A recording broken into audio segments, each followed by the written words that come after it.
concrete and asphalt, ADA compliance construction. We specialize in bringing properties into full compliance.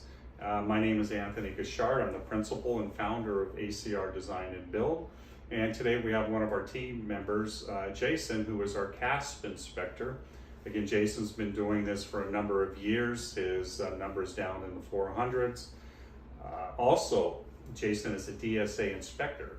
He's out in the field inspecting contractors' work on a daily basis, so he's current. He understands forming, the whole process of building a ramp, the railings.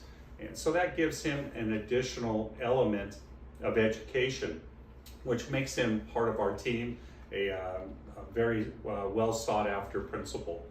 So what we're going to do today is briefly talk about ACR's definition of the team spirit. If you were caught up in an ADA lawsuit, you are going to need 3 individuals. Actually 4. I happen to wear 2 of the hats. So you're going to need a quality CASp report. So keep in mind, CASp reports, I've seen them down at $75. They're a very inferior product.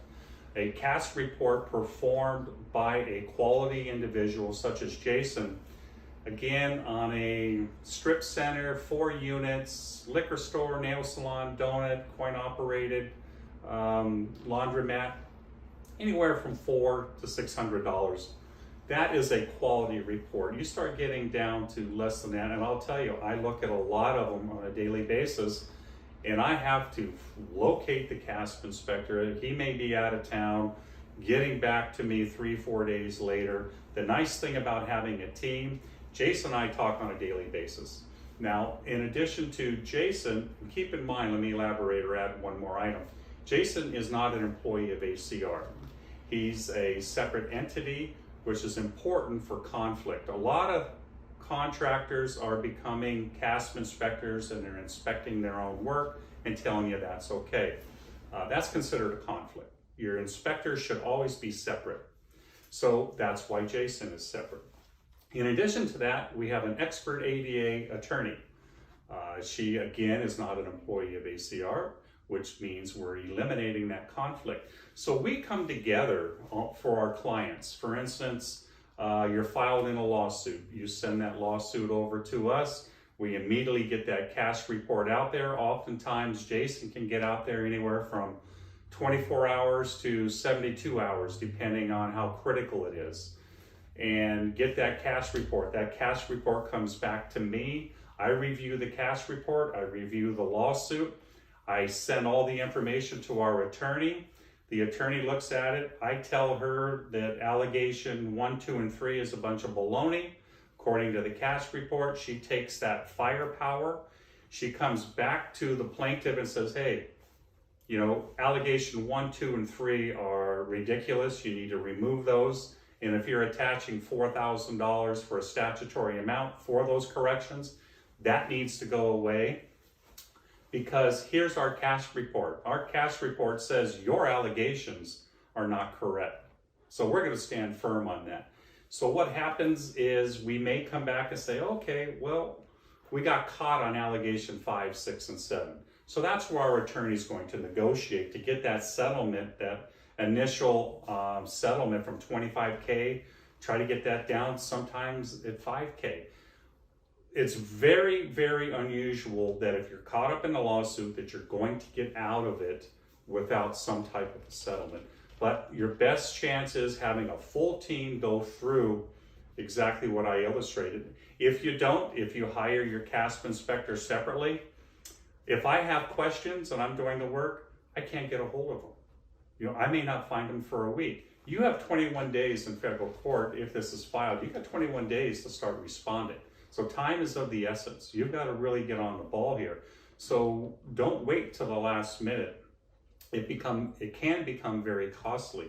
So one-touch phone call with ACR, we get that CASp report. I look at the design. I'm putting together my list for the legal counsel to defend you with all the firepower that she needs. In the meantime, I'm tweaking the design.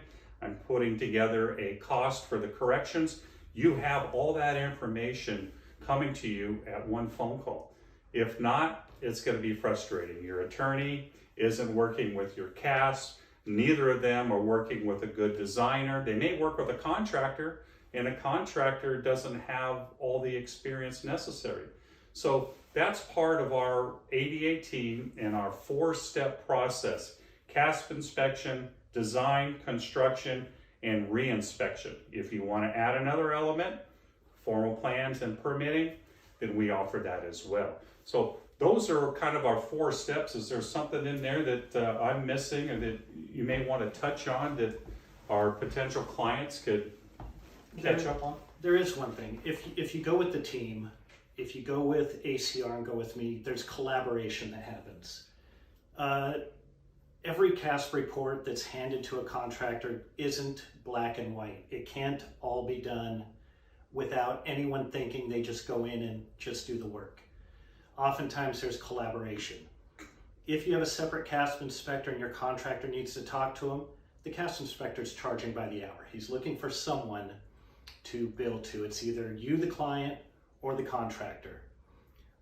There's no charge for collaboration. Tony and I work together all the time. We collaborate on jobs all the time without the client ever even hearing or knowing about it. Okay. So I think through the years that we've been doing this, I don't believe anyone else has put together the expert panel that we have that we call the ACR ADA team.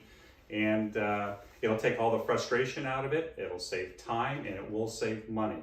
The most important part is it keeps you out of future lawsuits if you follow our guidelines. But thanks for joining us, and again, stay tuned for further educational debunking of myths.